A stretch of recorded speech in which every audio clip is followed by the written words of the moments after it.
ជំរាបសួរលោកគ្រូខ្ញុំឈ្មោះវ៉ាងកុងហេងមកពីក្រុម AU10 ថ្ងៃនេះខ្ញុំនឹង record វីដេអូមួយនិយាយពី Linux Basic Command មួយចំនួននៅក្នុង Linux របស់យើងអញ្ចឹងឥឡូវខ្ញុំចង់ប្រើប្រាស់ Command pwd គឺ present working directory សួរថាតើយើងនៅទីតាំងមួយណាអញ្ចឹងនេះខ្ញុំនៅក្នុង folder home user IT តោះមកខ្ញុំអាចប្រើប្រាស់ command whom I សួរថាយើងជាអ្នកណាគឺខ្ញុំគឺជា user ITចាំបន្តមកខ្ញុំចង់ list file name នៅក្នុង user IT ហ្នឹងថាតើមានអីខ្លះនៅក្នុងខ្ញុំអាចប្រើប្រាស់ command ls វាចេញជាទម្រង់បែបនេះហើយខ្ញុំអាចប្រើប្រាស់ ls -l long text គឺវា detail ជាងមុនទៅវាមានថ្ងៃខែឆ្នាំហើយនឹងថ្ងៃខែជាមួយនឹងទំហំមេឃហើយមួយទៀតខ្ញុំប្រើ ls -la long text as human reader អញ្ចឹងវាមក detail បន្តទៀតពី file ដែលមាននៅក្នុង user IT មួយហ្នឹងអញ្ចឹងជំនាញបន្តខ្ញុំចង់ប្រើប្រាស់ command សម្រាប់ change directory ឥឡូវខ្ញុំនៅក្នុង user IT ស្រាប់អញ្ចឹងខ្ញុំចង់ចូលទៅក្នុង user home ដែលខ្ញុំប្រើប្រាស់ cd.2 ឥឡូវខ្ញុំប្រើ pwd អីខ្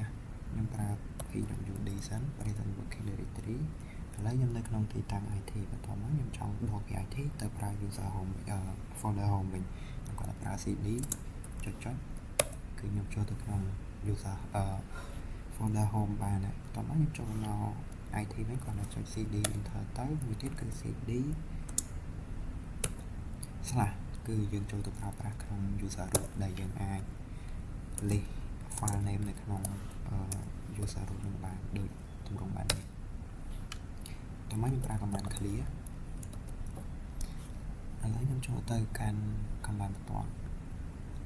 command នេះគឺនិយាយពី file operation អញ្ចឹងហើយខ្ញុំអាចបង្កើត file write text ទៅក្នុង file មួយហ្នឹងហើយខ្ញុំអាចប្រើ command ដើម្បីសរ file ហើយនឹង copy ហើយនឹងលុប file អញ្ចឹង command ដំបូងគេខ្ញុំចង់បង្កើត folder មួយសិនខ្ញុំចូលដល់កន្លែងនេះតិចគឺខ្ញុំចង់បង្កើត folder មួយឈ្មោះថា testing ខ្ញុំគាត់បង្កើត making directory mkdir បែបនេះហើយខ្ញុំវាយ folder មួយដែលខ្ញុំចង់ដាក់គឺខ្ញុំវាយដែល user underscore it ហើយខ្ញុំ enter អត់បានទេអញ្ចឹងឥឡូវខ្ញុំ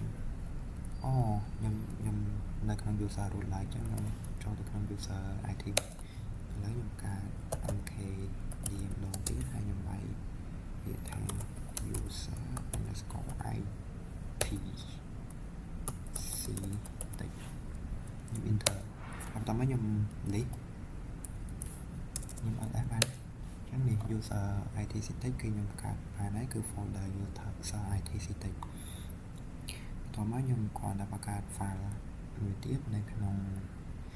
user it static ខ្ញុំប្រើប្រាស់ command tag file name អញ្ចឹងឥឡូវខ្ញុំចូលទៅកាន់ user it static សិន user it static ឥឡូវខ្ញុំកំពុងតែនៅក្នុង user it static តោះមកខ្ញុំចង់បង្កើត file មួយនៅក្នុង user ហ្នឹងដោយខ្ញុំបង្កើតថា testing.txt អញ្ចឹងប្រើពាក្យថា tag testing ចេះតាenter ls អញ្ចឹងនៅក្នុង user it static ហ្នឹងគឺមាន file មួយឈ្មោះថា testing តោះមកខ្ញុំចង់ទៅ edit file testing នេះខ្ញុំគាត់ប្រើ command nano ហើយវាយ testing ខ្ញុំ enter ទៅតោះមកខ្ញុំអាចដាក់ថា hello student ខ្ញុំ enter តោះមកខ្ញុំ save ខ្ញុំចេញមកវិញតោះមកខ្ញុំរៀនមួយសិនតោះមកខ្ញុំ ls ls ត្រូវ ls ls នេះនៅក្នុង folder user it static គឺមាន file មួយឈ្មោះថា testing អញ្ចឹងបន្ទាប់មកខ្ញុំចង់សូរ file testing ហ្នឹងគឺខ្លះខ្ញុំប្រើ command cat file name គឺសម្រាប់បង្ហាញ file ដែលយើងបានបង្កើតអញ្ចឹងខ្ញុំ cat testing editor ចឹងនៅក្នុងហ្នឹងមាន file ដែលខ្ញុំចូលទៅ edit មិញមានពាក្យ hello ហើយនឹង city student បន្ទាប់មកខ្ញុំចង់copy file testing ហ្នឹងយកចេញទៅក្រៅដោយប្រើប្រាស់ command cp នេះ cp / destination copy file ចឹងបានន័យថាយើងប្រើប្រាស់ command cp ដើម្បី copy file ចេញពីទីតាំងមួយទៅទីតាំងមួយទៀតចឹងឥឡូវខ្ញុំប្រើប្រាស់ command reset working directory សិនទៅមក enter ចឹងខ្ញុំចង់ copy ឥឡូវខ្ញុំនៅក្នុង folder home IT បន្ទាប់មកខ្ញុំនៅក្នុង user IT ចឹងខ្ញុំចង់ copy file testing ដែលបង្កើតមិញចេញពី user IT តិចមកដាក់ក្នុង IT ចឹងខ្ញុំគ្រាន់តែប្រើប្រាស់ command cp ហើយបន្ទាប់មកខ្ញុំប្រើ testing ហើយដាក់ចូលទៅក្នុង home IT user ដាក់ក្នុង home IT ខ្ញុំច្រឡំចឹង enter មកតមកខ្ញុំ cd IT មកឥឡូវខ្ញុំនៅក្នុង IT ស្រាប់ទេនេះចឹងខ្ញុំអាចលេខវាមើលថា file ខ្ញុំពីមិញមកអត់ ls ដាក់ ls នេះ testing គឺនៅក្រោមនៅពីលើ user IT តិចចឹងខ្ញុំ copy ហើយខ្ញុំចង់លុបវាចេញវិញចឹងខ្ញុំគាត់តែប្រើ command rm ហើយខ្ញុំប្រើពាក្យថា testing ហើយខ្ញុំប្រើ command មួយគឺលេខម្ដងទៀត ls ដាក់ la ចឹងfile testing មិញគឺយើងលុបចេញមកហើយគឺវាលេខឃើញហើយឥឡូវខ្ញុំចូលទៅ command បន្ទាប់គឺ directory operation គឺការបង្កើតfolder name ហើយបង្កើត folder ដែលប្រើប្រាស់ command making directory ឬក៏ mkd នេះតោះមកយើងអាច remove directory នឹងចេញហើយតោះមកយើងអាច delete directory name នឹងចេញមកចឹងឥឡូវខ្ញុំបង្កើត folder មួយទៀតសិននៅក្នុង user IT ខ្ញុំចង់បង្កើត folder មួយឈ្មោះថា city អាយុ10ចុះចឹងឥឡូវខ្ញុំប្រើប្រាស់ command mkd ហើយ folder ខ្ញុំដាក់ឈ្មោះថា computer នេះ computer មកមួយអញ្ចឹងឥឡូវយើងចង់ remove file ចេញពី computer ណាឥឡូវខ្ញុំបង្កើត file មួយនៅក្នុង computer សិនអញ្ចឹងខ្ញុំប្រើប្រាស់ command cd computer ដើម្បីចូលទៅកាន់ folder computer បន្ទាប់មកយើងបង្កើត file មួយ tag pc ថាចឹងនៅក្នុង folder computer គឺមាន file មួយឈ្មោះថា pc ឥឡូវយើងធ្វើការលុបfile pc ចេញពី computer អញ្ចឹងយើងប្រើប្រាស់ command rm dir ហើយយើងវាយពាក្យថា pc not a directory អញ្ចឹងដល់ទៀត rm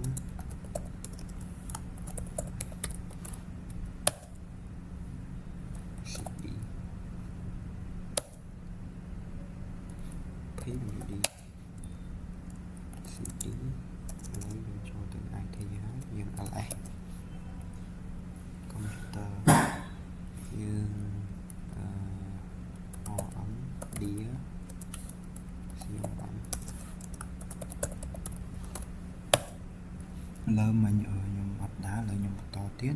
អញ្ចឹងឥឡូវខ្ញុំចូលទៅ pwd ម្ដងទៀតឥឡូវខ្ញុំនៅ user IT ខ្ញុំ ls ដាក់ lx ខ្ញុំចង់remove computer នឹងចង់ខ្ញុំប្រើពាក្យ rm dir ហើយ computer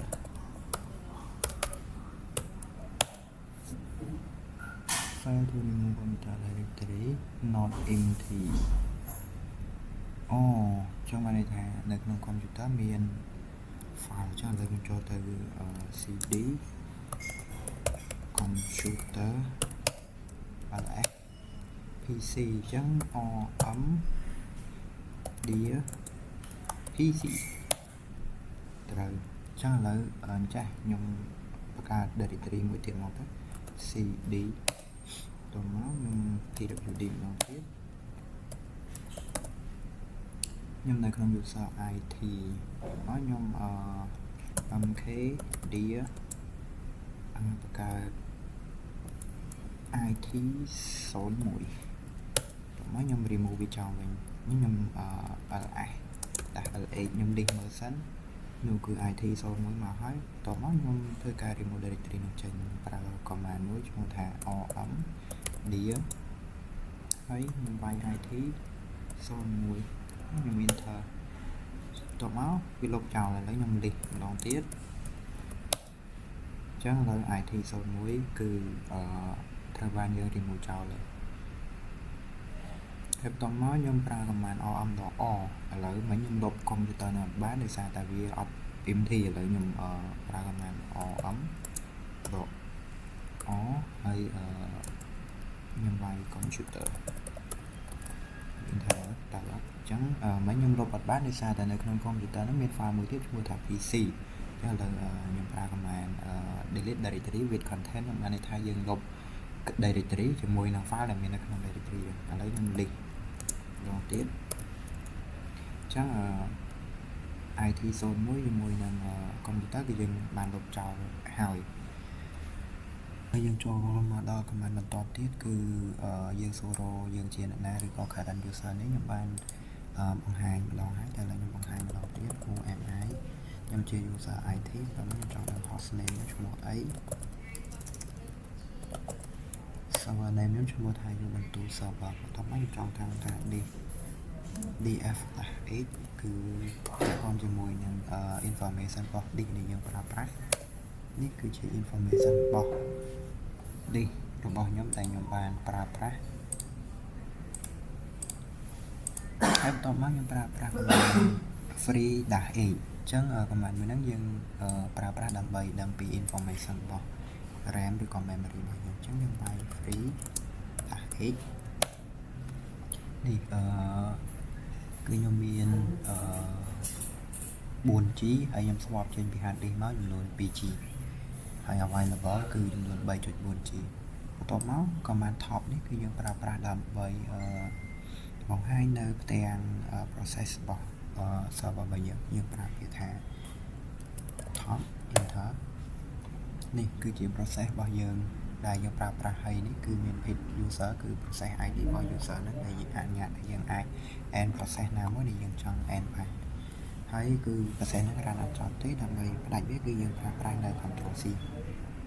ហើយខ្ញុំ clear វាចេញសិនកុំឲ្យវាច្រើនពេកឥឡូវខ្ញុំប្រើប្រាស់command មួយទៀតគឺ ping ដើម្បី test connection ខ្ញុំប្រើពាក្យថា ping ទៅកាន់ google.com